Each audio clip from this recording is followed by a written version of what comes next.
देखिए, खाद की कमी नहीं आएगी। हमारे पास हर रोज़ रैक लगता है हरियाणा में, और इसको डिस्ट्रीब्यूट करते हैं आसपास के ज़िलों में। ये खाद की हर रोज़ ट्रैक हमारा जो रैक है 11 नवंबर तक लगेगा। 3 नवंबर से शुरू हुआ है ये 11 नवंबर तक, 3 को, 4 को, 5 को, 6 को, 7 को, 8 को, 9 को, 10 को, 11, ये आसपास के डिस्ट्रिक्ट में बट जाता है खाद। ये खाद की कोई दिक्कत नहीं आएगी। उसके साथ साथ NP की खाद भी है, जो 1.5 कट्टा में डालते हैं वो भी DAP के बराबर से फालतू काम करता है वो।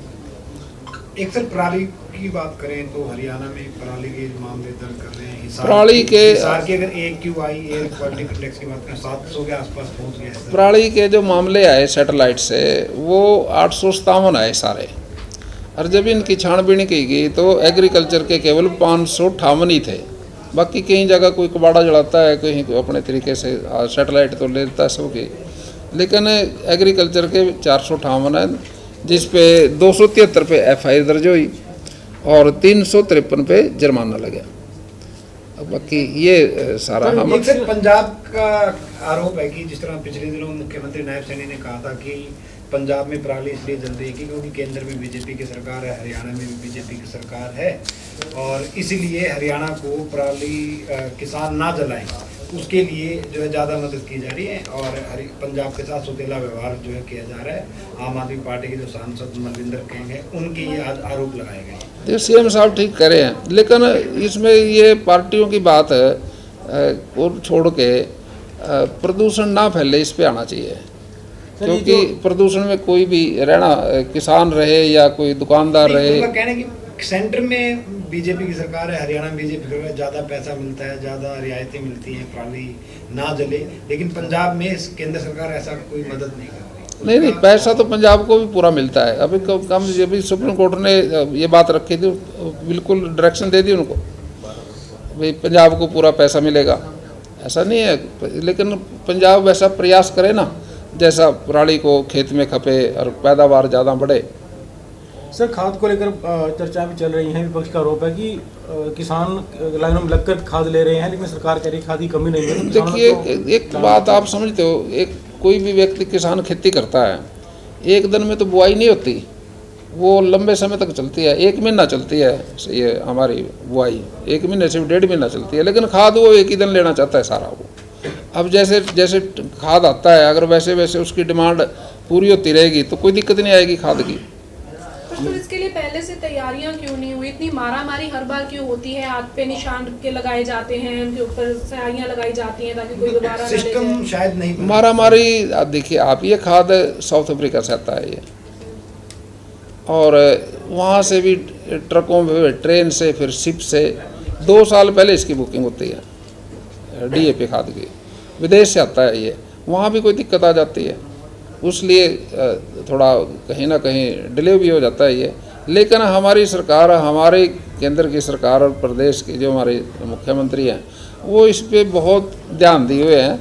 हर रोज़ एक ट्रैक ये मतलब ट्रेन हमारी रैक लगेगा, हर रोज़ लगेगा एक, जिसमें 3 को, 4 को, 5 को, 6 को, 7 को, 8 को, 9 को, 10 को, 11 को लगातार। कितना क्विंटल हो जाएगा सर ये टोटल 11? एक गाड़ी में 5 डिब्बे होते हैं ट्रेन के। अब खाद तो बहुत आएगा, वो साथ साथ बट जाता है, सारी डिमांड पूरी हो जाती है। तो सर, आप भी मुआयने के लिए कहीं पर जाएंगे जहां से इस तरह की शिकायतें आ रही हैं? देखिए, हम तो गए थे, अभी हम अपने बकाना गाँव में गए थे। बकाना गाँव में गए तो उन्होंने खाद की कोई दिक्कत नहीं, खाद उनको मिल गया, और उन्होंने पराली को खेत में खपाया और उससे गेहूँ की बिजाई होगी। लेकिन वो उनसे पूछा भी, जब तक आप पराली खेत में नहीं खपाते थे तुम्हारा प्रोडक्शन कितना होता था? 20-22 कुंटल एकड़ का। अब 28-30 है, 28-29 है उनका, जो उन्होंने हमारे को बताया। पराली से फर्टाइल होता है खेत ज़्यादा, और इसलिए पराली को खेत में खपाना चाहिए। इससे बेहतर और कुछ नहीं है। हमारे देश की अन्न भी बढ़ेगा और खेत ताकतवर होंगे। सर, एक किसान नेता हैं दर्शपन पाल सिंह, उन्होंने आज एक बयान दिया है कि किसानों ने पूरे हरियाणा के अंदर जो कांग्रेस के प्रति एक जो माहौल बनाया था, कांग्रेस उसको जो भुना नहीं पाई। किस तरीके से उस बयान को आप देखेंगे? देखिए, ये तो सच कह रहे वो, अभी जितना भी था, अभी किसान लॉबी जो थी वो उड्डा के प्लेट उस पर बैठी थी अपने जलसे जुलूसों में, जहाँ वो रैली करता था उनके साथ ही थे। बाकी पूरे प्रदेश के जो बड़े बड़े लोग थे उनको लग रहा था अभी कांग्रेस की सरकार बनेगी, सारे उन्हीं के साथ थे। सर लेकिन कांग्रेस ने भी कमेटी बनाई है इस हार को लेकर के, क्यों क्या कारण रहे हार के, उस पर कमेटी बनाई है, उस पर जाके देखो वो तो वही बताएंगे उसमें। लेकिन आपको जो जनता के बीच में जो बात आई है, कांग्रेस के लोगों में आवाज़ थी भी सरकार बनेगी, तो पत्रकार भी साथ ही पूछते थे जो उनके कैंडिडेट थे कि तुम्हारी सरकार बनेगी तुम क्या करोगे। वो बोलते थे हम अपना घर भरेंगे।